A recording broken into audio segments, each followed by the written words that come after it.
എല്ലാ വിദ്യാർത്ഥികൾക്കും പുതിയൊരു വീഡിയോയിലേക്ക് സ്വാഗതം. ഈ വർഷത്തെ general nursing and midwifery course അതുപോലെ ഓക്സിലറി നഴ്സിംഗ് ആൻഡ് മിഡ്വൈഫറി കോഴ്സിനെ കുറിച്ചുള്ള വിശദമായിട്ടുള്ള ഡീറ്റെയിൽസുകളാണ് ഈ ഒരു വീഡിയോയിൽ. എങ്ങനെയാണ് ഈ ഒരു GNM അതുപോലെ ANM കോഴ്സുകളിലേക്കുള്ള അപേക്ഷ സമർപ്പിക്കുന്നത്, എങ്ങനെയാണ് ഇതിൻ്റെ അഡ്മിഷൻ പ്രോസസ്സ്, അതുപോലെ തന്നെ എവിടെയൊക്കെയാണ് ഇതിൻ്റെ അഡ്മിഷൻ കിട്ടുക, അതുപോലെ തന്നെ എവിടെയാണ് ഇതിൻ്റെ ജോലി ഒക്കെ, അതായത് ഈ ഒരു കോഴ്സ് കംപ്ലീറ്റ് ചെയ്ത് ഒരു ജോലിക്ക് വേണ്ടിയിട്ടാണ് ഒരു കോഴ്സ് നിങ്ങൾ പഠിക്കുന്നത്. അപ്പോൾ ആ ഒരു കോഴ്സ് കംപ്ലീറ്റ് ചെയ്ത് കഴിഞ്ഞാൽ എവിടെയൊക്കെയാണ് നിങ്ങൾക്ക് ജോബ് കിട്ടുക, ഇതുപോലുള്ള ഡീറ്റെയിൽസാണ് ഈ ഒരു വീഡിയോയിലൂടെ പറയാനായിട്ട് പോകുന്നത്. അതുപോലെ തന്നെ ഇതിൻ്റെ ഈ ഒരു ഹയർ കോഴ്സിനെ കുറിച്ചുള്ള ഡീറ്റെയിൽസും, അതായത് ഇതിൻ്റെ ഉന്നത തലത്തിലേക്കുള്ള പഠനങ്ങളെക്കുറിച്ചുള്ള ഡീറ്റെയിൽസുകൾ നിങ്ങൾക്ക് ഈ ഒരു വീഡിയോ വഴി മനസ്സിലാക്കാൻ സാധിക്കുന്നതാണ്. അപ്പോൾ വിദ്യാർത്ഥികൾക്ക് ഈ ഒരു വെബ്സൈറ്റ് എന്ന് പറയുന്നത് ഈ ആരോഗ്യവകുപ്പിൻ്റെ ഡയറക്ടറുടെ വെബ്സൈറ്റാണ്. അപ്പോൾ ഈ ഒരു വെബ്സൈറ്റിലാണ് നിങ്ങൾക്ക് ഈ ഒരു കേരളത്തിലെ ഗവൺമെൻറ് കോളേജുകൾ, അത് ഗവൺമെൻറ് കോളേജല്ല GNM സ്കൂളുകളിലേക്കുള്ള ഈ ഒരു അപേക്ഷയുടെ കാര്യങ്ങളൊക്കെ വരുന്നത്. അപ്പോൾ രണ്ട് വെബ്സൈറ്റുകളാണുള്ളത്. ഒന്ന് dme.kerala.gov.in എന്നുള്ള ഒരു ഡയറക്ടറേറ്റ് ഓഫ് മെഡിക്കൽ എഡ്യൂക്കേഷൻ്റെ വെബ്സൈറ്റാണ്. അപ്പോൾ അതുവഴി നിങ്ങൾക്ക് ഈ ഒരു SC/ST വിദ്യാർത്ഥികൾക്ക് വേണ്ടിയിട്ട് മാത്രമുള്ള ഈ ഒരു, അതായത് GNM സ്കൂളുണ്ട്, അവിടേക്കുള്ള ആ ഒരു അഡ്മിഷൻ ആ ഒരു വെബ്സൈറ്റ് വഴിയാണ് ഉണ്ടാവുക. അപ്പോൾ ഈ ഒരു നിങ്ങൾ SC/ST വിഭാഗത്തിൽ ഉൾപ്പെട്ടവരാണെങ്കിൽ ആ ഒരു വെബ്സൈറ്റ് കൂടി പരിശോധിക്കുക. അതായത് dme.kerala.gov.in എന്നുള്ള വെബ്സൈറ്റ്, അതായത് ഡയറക്ടറേറ്റ് ഓഫ് മെഡിക്കൽ എഡ്യൂക്കേഷൻ്റെ വെബ്സൈറ്റാണത്. അതുപോലെ തന്നെ ഈ ഒരു SC/ST വിദ്യാർത്ഥികൾക്കും അതുപോലെ തന്നെ മറ്റു വിഭാഗത്തിൽ, അതായത് മറ്റ് കാറ്റഗറി വിഭാഗത്തിൽ ഉൾപ്പെട്ട വിദ്യാർത്ഥികൾ, ജനറൽ കാറ്റഗറിയിലും അതുപോലെ മറ്റ് SC/BC വിഭാഗത്തിലൊക്കെ ഉൾപ്പെട്ടുള്ള വിദ്യാർത്ഥികൾ, SC/BC എന്ന് പറയുമ്പോൾ അതിൽ കുറേ വിഭാഗമുണ്ട്. അപ്പോൾ അതുപോലെ SC/ST ഉൾപ്പെടെയുള്ള വിദ്യാർത്ഥികൾക്ക് അഡ്മിഷൻ നേടാൻ സാധിക്കുന്ന ഒരു വെബ്സൈറ്റാണ്. അത് അഡ്മിഷൻ നേടാൻ സാധിക്കുന്ന GNM കോഴ്സിൻ്റെയൊക്കെയുള്ള നോട്ടിഫിക്കേഷനും കാര്യങ്ങളൊക്കെ വരുന്ന വെബ്സൈറ്റാണ് dhs.kerala.gov.in, അതായത് ഡയറക്ടറേറ്റ് ഓഫ് ഹെൽത്ത് സർവീസസിൻ്റെ വെബ്സൈറ്റാണിത്. അപ്പോൾ അതായത് ആരോഗ്യ വകുപ്പ് ഡയറക്ടറുടെ വെബ്സൈറ്റാണിത്. അപ്പോൾ നിങ്ങൾക്ക് ഈ ഒരു ഗവൺമെൻറ് GNM അതുപോലെ ANM സ്കൂളുകളിലേക്ക് അഡ്മിഷൻ നേടാനായിട്ട് ഈ ഒരു വെബ്സൈറ്റുകൾ ഉപയോഗിക്കാം. നിങ്ങൾ പ്രൈവറ്റ്, അതായത് ഈ ഒരു സ്വകാര്യ GNM സ്കൂളുകളിലേക്ക് നിങ്ങൾക്ക് അഡ്മിഷൻ നേടണം എന്നുണ്ടെങ്കിൽ നിങ്ങൾ അതത് GNM സ്കൂളുകളിൽ നേരിട്ടാണ് അപേക്ഷ സമർപ്പിക്കേണ്ടത്. ഏകദേശം മെയ് ജൂൺ മാസത്തോടെയാണ് ഇതിൻ്റെ ഈ ഒരു അഡ്മിഷൻ പ്രോസസ്സും കാര്യങ്ങളൊക്കെ ആരംഭിക്കുക. അതായത് നിങ്ങളുടെ ഈ ഒരു +2 ആണ് ഇതിൻ്റെ യോഗ്യതയായിട്ട് പറയുന്നത്. അതായത് +2ൻ്റെ ഫിസിക്സ്, കെമിസ്ട്രി, ബയോളജി അതുപോലെ ഇംഗ്ലീഷ് എന്നിവ പാസ്സായിട്ടുണ്ടായിരിക്കണം. അതുപോലെ ഈ ഒരു കോഴ്സുകൾ പഠിച്ചിട്ടുള്ള വിദ്യാർത്ഥികൾ ലഭ്യമല്ല, അതായത് അവരുടെ അഭാവം ഉണ്ട് എങ്കിൽ കൊമേഴ്സ്, ഹ്യൂമാനിറ്റീസ് പഠിച്ചിട്ടുള്ള വിദ്യാർത്ഥികൾക്കും അഡ്മിഷൻ കിട്ടും. അതായത് ഈ ഒരു ജനറൽ നഴ്സിംഗ് ആൻഡ് മിഡ്വൈഫറി കോഴ്സിലേക്ക് അഡ്മിഷൻ കിട്ടുന്നതാണ്. അപ്പോൾ അതുകൊണ്ട് തന്നെ അങ്ങനെയുള്ള വിദ്യാർത്ഥികൾക്കും ഇതിന് അപേക്ഷ സമർപ്പിക്കാം. എന്നാൽ ഈ ഒരു കൊമേഴ്സ് അതുപോലെ ഹ്യൂമാനിറ്റീസ് പഠിച്ചവർക്ക് അവിടെ അഡ്മിഷൻ കിട്ടാനുള്ള സാധ്യത കുറവാനാണ് സാധ്യതകൾ. കാരണം ഈ ഒരു സയൻസ് പഠിച്ച വിദ്യാർത്ഥികൾ തന്നെ ധാരാളം ഇതിന് അപേക്ഷിക്കുന്നതായിട്ട് കാണാറുണ്ട്. അപ്പോൾ അതുകൊണ്ട് തന്നെ അവർക്കായിരിക്കും മുൻഗണന കിട്ടുക. അതായത് ഈ ഒരു കാര്യം പറയാനുള്ള കാര്യം എന്ന് പറയുന്നത്, സയൻസ് പഠിച്ച വിദ്യാർത്ഥികളുടെ അഭാവം ഉണ്ട് എങ്കിൽ മാത്രം നിങ്ങൾക്ക് കൊമേഴ്സ് അതുപോലെ ഹ്യൂമാനിറ്റീസ് പഠിച്ച വിദ്യാർത്ഥികൾക്ക് ഈ ഒരു GNM അതുപോലെ ANM കോഴ്സുകളിൽ അഡ്മിഷൻ നേടാൻ സാധിക്കും.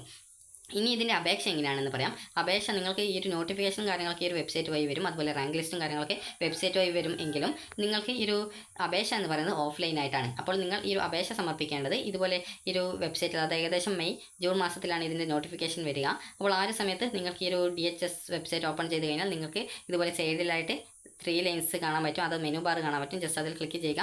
അതിനുശേഷം നിങ്ങൾക്ക് താഴോട്ടേക്ക് സ്ക്രോൾ ചെയ്യുന്ന സമയത്ത് ഡൗൺലോഡ്സ് ഓപ്ഷൻ ഉണ്ട്. അപ്പോൾ ഡൗൺലോഡ്സ് ഓപ്ഷൻ നിങ്ങൾ ക്ലിക്ക് ചെയ്യുക. അതിൽ നിങ്ങൾക്ക് നോട്ടിഫിക്കേഷൻ എന്നുള്ള ഭാഗമുണ്ട്. അപ്പോൾ അതിൽ ക്ലിക്ക് ചെയ്ത് കഴിഞ്ഞാൽ ഈ ഒരു പേജിലേക്ക് വരുന്നതാണ്. അപ്പോൾ ഇവിടെ നിങ്ങൾക്ക് മുകളിലായിട്ട് തന്നെ ഇതിൻ്റെ നോട്ടിഫിക്കേഷൻ വന്നു കഴിഞ്ഞാൽ ഇതുപോലെ നിങ്ങൾക്ക് കാണാൻ പറ്റും. അതായത് ജസ്റ്റ് ഞാൻ കഴിഞ്ഞ വർഷത്തെ അതിൻ്റെ ആ ഒരു ലിങ്കിൻ്റെ ആ ഒരു ഭാഗം കാണിച്ചു തരാം. അതായത് ഇവിടെ കാണാം ജനറൽ നഴ്സിംഗ് കോഴ്സിൻ്റെ 2024 വിജ്ഞാപനം, പ്രോസ്പെക്ടസ്, അപേക്ഷാ ഫോറം എന്നൊക്കെ പറഞ്ഞുകൊണ്ട് ഇങ്ങനെ ഉണ്ടാവും. അപ്പോൾ ഇതിൽ നിങ്ങൾക്ക് ഒരു വിദ്യാർത്ഥിക്ക് എത്ര സ്കൂളുകളിലേക്ക് അപേക്ഷിക്കാം എന്നുള്ള, അതായത് നിങ്ങൾക്ക് എത്ര സ്കൂളുകളിലേക്ക് വേണമെങ്കിലും അപേക്ഷ സമർപ്പിക്കാൻ സാധിക്കും. ടോട്ടൽ 15 GNM സ്കൂളുകളാണ് ഈ ഒരു ഗവൺമെൻറ്റിൻ്റെ കീഴിൽ വരുന്നത്. അതുപോലെ SC/ST വിഭാഗത്തിനായിട്ട് സെപ്പറേറ്റ് ആയിട്ട് രണ്ടോ മൂന്നോ, അതായത് 3 ഉണ്ട്, 3 ഈ ഒരു GNM സ്കൂളുകൾ വരുന്നുണ്ട്. അപ്പോൾ അത് dme.kerala.gov.in എന്നുള്ള വെബ്സൈറ്റ് വഴിയാണ് അഡ്മിഷൻ നടത്തപ്പെടുന്നത്. അതുപോലെ തന്നെ DHS വെബ്സൈറ്റ് വഴി നിങ്ങൾക്ക് 15 GNM സ്കൂളുകളുണ്ട്, അതിലേക്ക് നിങ്ങൾക്ക് അഡ്മിഷൻ നേടാനായിട്ട് സാധിക്കും. അത് നിങ്ങൾ ഏത് വിഭാഗത്തിൽ ഉൾപ്പെട്ട വിദ്യാർത്ഥികളായിരുന്നാലും നിങ്ങൾക്ക് അഡ്മിഷനായിട്ട് അപേക്ഷിക്കാൻ സാധിക്കുന്നതാണ്. അപ്പോൾ അപേക്ഷ എന്ന് പറയുന്നത് ഓഫ്ലൈൻ ആയിട്ടാണ് അപേക്ഷിക്കേണ്ടത്. അതുപോലെ പ്രോസ്പെക്ടസിൽ എങ്ങനെ അപേക്ഷ സമർപ്പിക്കണം എന്നുള്ള ഡീറ്റെയിൽസും കാര്യങ്ങളൊക്കെ കൊടുത്തിട്ടുണ്ടാകും. അതിൽ നിങ്ങളുടെ ഫോട്ടോ, അതുപോലെ നിങ്ങളുടെ SSLCയുടെ ആ ഒരു SSLC സർട്ടിഫിക്കറ്റിൻ്റെ ഒരു കോപ്പി, അതായത് ഫോട്ടോസ്റ്റാറ്റ്, അതുപോലെ +2ൻ്റെ സർട്ടിഫിക്കറ്റ് കിട്ടിയിട്ടുണ്ടെങ്കിൽ അതിൻ്റെ ഒരു ഫോട്ടോസ്റ്റാറ്റ്, റിസൾട്ടിൻ്റെതാണെങ്കിൽ റിസൾട്ടിൻ്റെ ഒരു ഫോട്ടോസ്റ്റാറ്റ്, അതുപോലെ എന്തൊക്കെ അതിനോടൊപ്പം ഉൾക്കൊള്ളിക്കണം എന്നുള്ള ഡീറ്റെയിൽസ് പ്രോസ്പെക്ടസിൽ കൃത്യമായിട്ട് അതത് വർഷത്തെ പ്രോസ്പെക്ടസിൽ നൽകിയിട്ടുണ്ടാകും. എങ്ങനെ അപേക്ഷിക്കണം എന്നുള്ള ഡീറ്റെയിൽസ് ഉണ്ടാകും. അതുപോലെ തന്നെ നിങ്ങളുടെ തൊട്ടടുത്തുള്ള ഈ ഒരു GNM സ്കൂളാണെങ്കിൽ നിങ്ങൾക്ക് അവിടെ നേരിട്ട് പോയിട്ട് നിങ്ങളുടെ ആപ്ലിക്കേഷൻ കൊടുക്കാവുന്നതാണ്.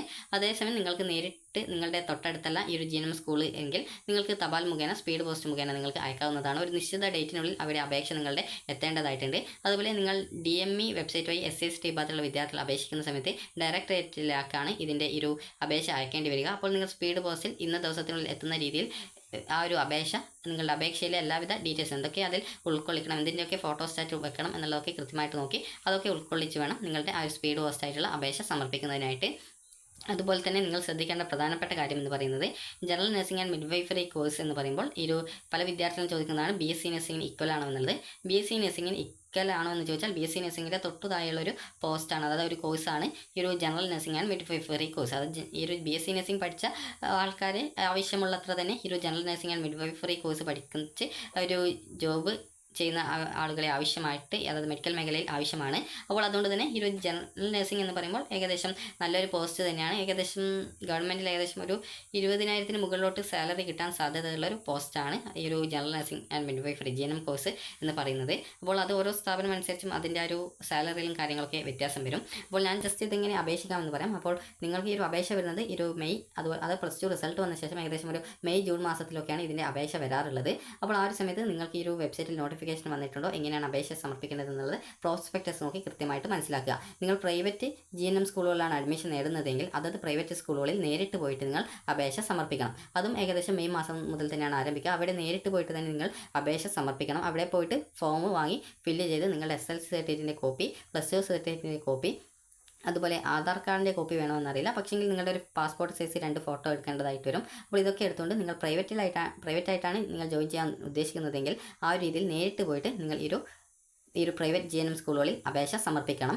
അതായത് ഏകദേശം 200ഓളം അപേക്ഷ മാത്രമാണ്, അതായത് എല്ലാ GNM സ്കൂളുകളിലും അത്രേ സീറ്റ് ഉണ്ടാവുള്ളൂ. അപ്പോൾ അതുകൊണ്ട് തന്നെ നിങ്ങൾക്ക് ഈ ഒരു അപേക്ഷകൾ നിങ്ങൾ നേരിട്ട് തന്നെ, അതായത് പെട്ടെന്ന് തന്നെ നൽകേണ്ടതായിട്ട് വരും. അതുപോലെ തന്നെ വിദ്യാർത്ഥികളെ ഈ ഒരു അപേക്ഷ സമർപ്പിച്ച ശേഷം, നിങ്ങൾ ഗവൺമെൻറ് ആണെങ്കിൽ നിങ്ങൾക്ക് അറിയാം ഈ ഒരു 15ഓളം ഈ ഒരു GNM സ്കൂളുകളുണ്ട്. അപ്പോൾ അവിടെ നിങ്ങൾക്ക് എവിടെ അഡ്മിഷൻ നേടണം എന്നുണ്ടെങ്കിലും നിങ്ങൾ അപേക്ഷാ ഫോമിൽ കൃത്യമായിട്ട് ഓരോ സെൻറ്ററിൻ്റെ ഡീറ്റെയിൽസ് കൊടുത്തിട്ടുണ്ടാവും. അതിനനുസരിച്ച് ടിക്ക് ചെയ്ത് നിങ്ങൾ ഏതെങ്കിലും ഒരു GNM സ്കൂളിൽ, നിങ്ങളുടെ തൊട്ടടുത്തുള്ള ഏതെങ്കിലും ഒരു GNM സ്കൂളിൽ നിങ്ങൾ അപേക്ഷ സമർപ്പിച്ചാൽ മതിയാകും. പിന്നീട് റാങ്ക് ലിസ്റ്റ് തയ്യാറാക്കപ്പെടും. അതായത് ഈ ഒരു പ്രൈവറ്റിലായാലും ഗവൺമെൻറ്റിലായാലും ഈ ഒരു അപേക്ഷ സമർപ്പിച്ച വിദ്യാർത്ഥികൾ ഒരു നിശ്ചിത ദിവസത്തിനുള്ളിൽ അപേക്ഷ സമർപ്പിച്ച വിദ്യാർത്ഥികളെ വെച്ചിട്ട് ഒരു റാങ്ക് ലിസ്റ്റ് തയ്യാറാക്കും. ഈ ഒരു അപേക്ഷയ്ക്ക് ഫീസ് എന്ന് പറയുന്നത് ഏകദേശം ഒരു 300 രൂപയോളമാണ് നിങ്ങൾക്ക് ഈ ഒരു അപേക്ഷാ ഫീസ് ഇനത്തിലായിട്ട് വരിക. അപ്പോൾ അതായത് പ്രൈവറ്റ് ആണെങ്കിൽ അവിടെ ആ ഒരു ഏത് ഹോസ്പിറ്റലിന് കീഴിലുള്ള GNM സ്കൂളിലാണോ നിങ്ങൾ പോകുന്നത് അതിനനുസരിച്ച്, അതായത് 300 രൂപയോളം ഈ ഒരു ആപ്ലിക്കേഷൻ ഫീസ് ഇനത്തിൽ നിങ്ങൾക്ക് ചിലവാകുന്നതാണ്. അതുപോലെ ഗവൺമെൻറ്റിലാണെങ്കിൽ ഏകദേശം 275 രൂപയാണ് അപേക്ഷാ ഫീസ് ഇനത്തിൽ വരുന്നത്. അതുപോലെ പിന്നീട് നിങ്ങൾക്ക് സ്പീഡ് പോസ്റ്റും കാര്യങ്ങളൊക്കെ ചെയ്യുന്ന സമയത്ത് അതിനനുസരിച്ച് എക്സ്ട്രാ ചിലവും കാര്യങ്ങളും വരുന്നതാണ്. അപ്പോൾ ഈ ഒരു രീതിയിലാണ് ഇതിൻ്റെ അപേക്ഷ എന്ന് പറയുന്നത്. നിങ്ങളിങ്ങനെ അപേക്ഷ സമർപ്പിച്ച് ഏകദേശം നിങ്ങൾക്ക് ഇതിൻ്റെ റാങ്ക് ലിസ്റ്റ് തയ്യാറാക്കുകയും റാങ്ക് ലിസ്റ്റ് തയ്യാറാക്കിയ ശേഷം പിന്നീട് നിങ്ങളെ കോൺടാക്റ്റ് ചെയ്യും. അതായത് ഇന്ന ദിവസം ഇൻ്റർവ്യൂ ഉണ്ട്, നിങ്ങൾ വരണം എന്ന് പറഞ്ഞുകൊണ്ട് വിളിക്കും. അപ്പോൾ നിങ്ങൾ അവിടെ പോയിട്ട് ഇൻ്റർവ്യൂ അറ്റൻഡ് ചെയ്യുക. നിങ്ങളെ അവിടെ സെലക്ട് ചെയ്യും. അത് നിങ്ങളുടെ ഇൻ്റർവ്യൂ എന്ന് പറയുമ്പോൾ നിങ്ങളുടെ സർട്ടിഫിക്കറ്റും കാര്യങ്ങളൊക്കെ വെരിഫൈ ചെയ്യാൻ വേണ്ടിയിട്ടാണ്. അപ്പോൾ അതൊക്കെ വെരിഫൈ ചെയ്തുകൊണ്ട് നിങ്ങൾക്ക് അവിടെ ജോയിൻ ചെയ്യാനായിട്ടുള്ള അവസരം നൽകും. ചില വിദ്യാർത്ഥികൾ ഈ രീതിയിൽ ജോയിൻ ചെയ്യുന്ന സമയത്ത് BSc നഴ്സിംഗ് കോഴ്സിന് അപേക്ഷ സമർപ്പിക്കുകയും അങ്ങനെ അവർക്ക് അതുവഴി അഡ്മിഷൻ കിട്ടുന്ന സമയത്ത് BSc നഴ്സിംഗ് കോഴ്സിലേക്ക് മാറാറുണ്ട്. അപ്പോൾ പ്രത്യേകം ശ്രദ്ധിക്കേണ്ടത് ഇതിൻ്റെ അഡ്മിഷൻ ക്ലോസ് ചെയ്യും മുമ്പായിട്ട് ഈ രീതിയിൽ മാറേണ്ടതായിട്ട് വരും. കാരണം അഡ്മിഷൻ ക്ലോസ് ചെയ്യുന്ന സമയത്ത് അതിനുശേഷമാണ് നിങ്ങൾ ഈ ഒരു കോഴ്സിൽ നിന്ന് മാറുന്നതെങ്കിൽ പെനാൽറ്റി ആയിട്ട് ഒരു നിശ്ചിത പൈസ നിങ്ങൾ നൽകേണ്ടതായിട്ട് വരും. അതിന് കാരണം എന്ന് പറയുന്നത് ഒരു വിദ്യാർത്ഥിയുടെ അവസരമാണ്. ആ ഒരു രീതിയിൽ നിങ്ങൾ ജോയിൻ ചെയ്ത ശേഷം അവിടെ നിന്ന് നിങ്ങൾ TC വാങ്ങിക്കുകയാണെങ്കിൽ നഷ്ടപ്പെടുക. അപ്പോൾ അതുകൊണ്ടാണ് ആ ഒരു രീതിയിൽ പെനാൽറ്റി വാങ്ങിക്കുന്നത്.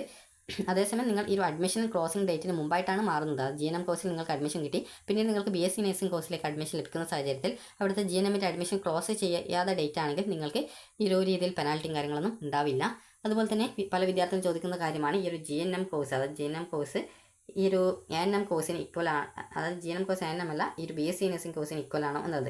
അപ്പോൾ GNM കോഴ്സ് എന്ന് പറയുമ്പോൾ ഈ BSc നഴ്സിംഗ് കോഴ്സിൻ്റെ കീഴിൽ വരുന്ന അതായത് കീഴിലല്ല, BSc നഴ്സിംഗിനേക്കാൾ കുറച്ച് താഴെ വരുന്ന ഒരു കോഴ്സാണ് general nursing and midwifery course. അതായത് BSc നഴ്സിംഗ് പഠിച്ച ഒരാൾ എത്രത്തോളം ആരോഗ്യ മേഖലയ്ക്ക് ആവശ്യമുണ്ട് അതേ രീതിയിൽ തന്നെ general nursing and midwifery course പഠിച്ച ഒരാളെയും ഈ ആരോഗ്യ മേഖലയ്ക്ക് ആവശ്യമാണ്. അപ്പോൾ നിങ്ങൾക്ക് GNM കോഴ്സ് കംപ്ലീറ്റ് ചെയ്ത ശേഷം നിങ്ങൾക്ക് BSc നഴ്സിംഗ് കോഴ്സിന് ഈക്വലായിട്ട് നിങ്ങൾക്ക് യോഗ്യത ആവശ്യമായിട്ടുണ്ട്, അതായത് ആ രീതിയിൽ നിങ്ങൾക്ക് യോഗ്യത വേണം എന്ന് തോന്നുന്ന വിദ്യാർത്ഥികൾക്കാണെങ്കിൽ PBBSc നഴ്സിംഗ്, അതായത് പോസ്റ്റ് BSc നഴ്സിംഗ് എന്നുള്ള ഒരു കോഴ്സ് ഉണ്ട്. അതായത് ഈ ഒരു കോഴ്സ് എന്ന് പറയുമ്പോൾ ലാറ്ററൽ എൻട്രി കോഴ്സാണ്. അപ്പോൾ ലാറ്ററൽ എൻട്രി എന്ന് പറയുമ്പോൾ നേരിട്ട് സെക്കൻഡ് ഇയറിലേക്ക് BSc നഴ്സിംഗ് കോഴ്സ്, BSc അല്ല general nursing and midwifery course 50% മാർക്കോടുകൂടി കംപ്ലീറ്റ് ചെയ്ത വിദ്യാർത്ഥികൾക്ക് പഠിക്കാൻ സാധിക്കുന്ന ഒരു കോഴ്സാണ്. അപ്പോൾ അതുകൊണ്ട് തന്നെ general nursing and midwifery course പഠിക്കുന്ന സമയത്ത് 50%-ലധികം മാർക്ക് വാങ്ങിക്കാനായിട്ട് ശ്രദ്ധിക്കുക. അങ്ങനെയെങ്കിൽ നിങ്ങൾക്ക് പിന്നീട് post basic BSc nursing course complete ചെയ്ത് കഴിഞ്ഞാൽ അത് വിവിധ സെൻറ്റേഴ്സ് ഉണ്ട്, എയിംസ് ഉണ്ട്, അതുപോലെ തന്നെ കേരളത്തിൽ തന്നെ വിവിധ ഈ ഒരു കോളേജുകൾ BSc നഴ്സിംഗിൻ്റെ കൂടെ പോസ്റ്റ് ബേസിക് BSc നഴ്സിംഗ് നടത്തുന്നുണ്ട്. അപ്പോൾ നിങ്ങൾ ജനറൽ നഴ്സിംഗ് കംപ്ലീറ്റ് ചെയ്ത ഒരു വിദ്യാർത്ഥിയാണെങ്കിൽ പോസ്റ്റ് BSc നഴ്സിംഗ് കൂടി കംപ്ലീറ്റ് ചെയ്യുകയാണെങ്കിൽ നിങ്ങളുടെ യോഗ്യത എന്ന് പറയുമ്പോൾ BSc നഴ്സിംഗിന് ഈക്വൽ ആയിട്ട് മാറും.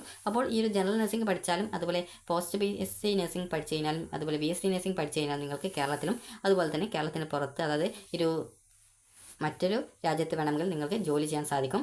അതിന് ആയിട്ടുള്ള അതായത് ഈ ഒരു നഴ്സിംഗ് കൗൺസിലിൻ്റെ സർട്ടിഫിക്കറ്റും കാര്യങ്ങളൊക്കെ ആ ഒരു സമയത്ത് നിങ്ങൾക്ക് ലഭ്യമാവുന്നതായിരിക്കും. അതുപോലെ തന്നെ ഈ ഒരു GNM പോസ്റ്റ് ബേസിക് നഴ്സിംഗിൻ്റെ യോഗ്യത എന്ന് പറയുമ്പോൾ അതിൽ ജനറൽ നഴ്സിംഗ് കോഴ്സ് 50% മാർക്കോടുകൂടി നിങ്ങൾ കംപ്ലീറ്റ് ചെയ്തിട്ടുണ്ടായിരിക്കണം.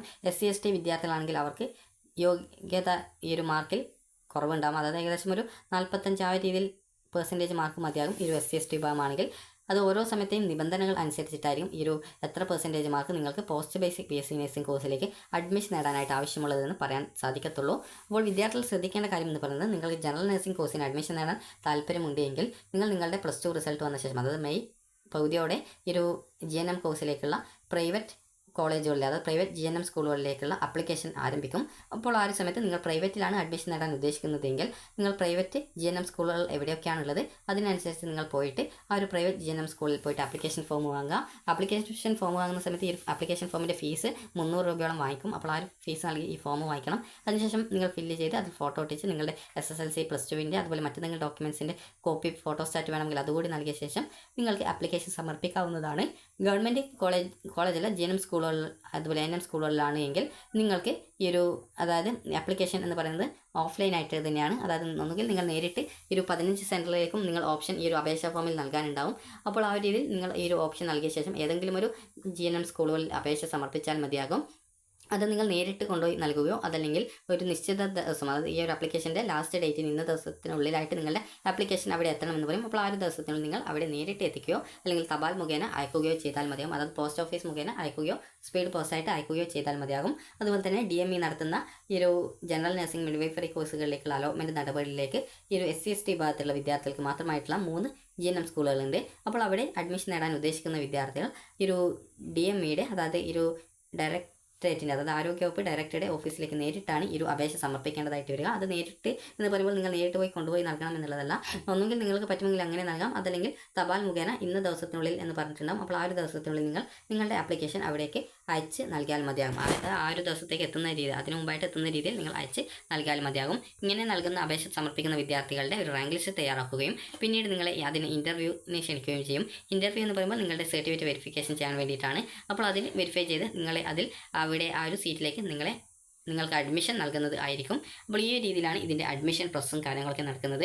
പിന്നീട് GNM കോഴ്സ് 50% മാർക്കോടുകൂടി കംപ്ലീറ്റ് ചെയ്യുന്ന വിദ്യാർത്ഥികൾക്ക് പിന്നീട് പോസ്റ്റ് ബേസിക് നഴ്സിംഗ് അതായത് PB BSc nursing course complete ചെയ്ത് കഴിഞ്ഞാൽ BSc നഴ്സിംഗ് കോഴ്സിന് ഈക്വലാവുന്നതും പിന്നീട് ആവശ്യമുള്ള വിദ്യാർത്ഥികൾക്ക് വിദേശങ്ങളിലും മറ്റും ജോലി ചെയ്യാനുള്ള അവസരം ലഭിക്കുന്നതും ആയിരിക്കും. അപ്പോൾ വിദ്യാർത്ഥികൾ ഏതൊരു കോഴ്സിന് ചേരുന്ന സമയത്ത് പ്രത്യേകം ശ്രദ്ധിക്കേണ്ടത് 50% മുകളിലായിട്ട് മാർക്ക് വാങ്ങിക്കാൻ ശ്രദ്ധിക്കാം. അങ്ങനെയെങ്കിൽ നിങ്ങൾക്ക് ഏത് കോഴ്സ് പഠിച്ചതുകൊണ്ടും പ്രത്യേകിച്ച് പ്രയോജനം ഉണ്ടാവുള്ളൂ. അപ്പോൾ വിദ്യാർത്ഥികൾക്ക് ഈ ഒരു വീഡിയോ ഉപകാരപ്രദമായിട്ടുണ്ടെന്ന് കരുതുന്നു. അതുപോലെ തന്നെ ഇതിൻ്റെ ജോലി കിട്ടുക നിങ്ങൾക്ക് ഗവൺമെൻറ് ഹോസ്പിറ്റലും പ്രൈവറ്റ് ഹോസ്പിറ്റലും ഒക്കെ കിട്ടും. അപ്പോൾ ഏതൊക്കെ ഈ ഒരു ഹോസ്പിറ്റലുകളാണ് എന്നുള്ളതൊക്കെ അനുസരിച്ചിട്ടാണ് ഇതിൻ്റെ ഈ ഒരു നിങ്ങളുടെ സാലറിയും കാര്യങ്ങളൊക്കെ ഇരിക്കുക. ഗവൺമെൻറ്റിലാണെങ്കിൽ ഏകദേശം ഒരു 20,000-ലധികം സാലറി ഉണ്ടെന്ന് തോന്നുന്നു. അതുപോലെ തന്നെ പ്രൈവറ്റ് ആണെങ്കിൽ ഏകദേശം നിങ്ങൾക്കൊരു 15,000-ൽ കൂടുതൽ സാലറി കിട്ടും. അപ്പോൾ ഈ ഒരു രീതിയിലാണ് ഇതിൻ്റെ സാലറിയും കാര്യങ്ങളൊക്കെ വരുന്നത്. അപ്പോൾ വിദ്യാർത്ഥികൾക്ക് ഈ ഒരു വീഡിയോ ഉപകാരപ്രദമായിട്ടുണ്ടെങ്കിൽ ലൈക്ക് ചെയ്യുക, ഷെയർ ചെയ്യുക. Thank you for